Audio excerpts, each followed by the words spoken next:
Welcome back to the LusoCAD for Beginners course by Structural Academy. In this video we will explain how the mirror command works in LusoCAD. To activate the command, type MI in the command line.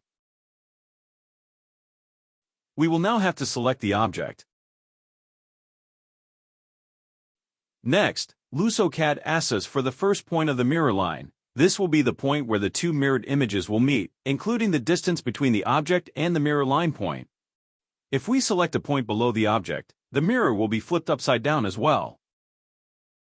We activated ortho mode for this action, so just click. After mirroring, we can choose to delete the original object or not. This is the mirrored object.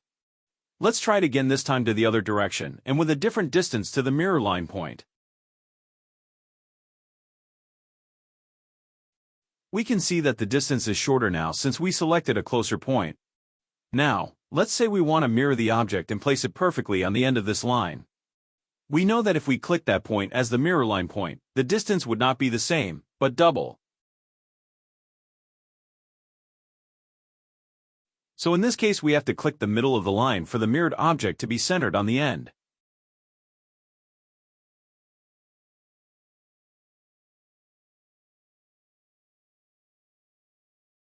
This was all for the mirror command. Keep watching for more guides on LusoCAD and all its commands.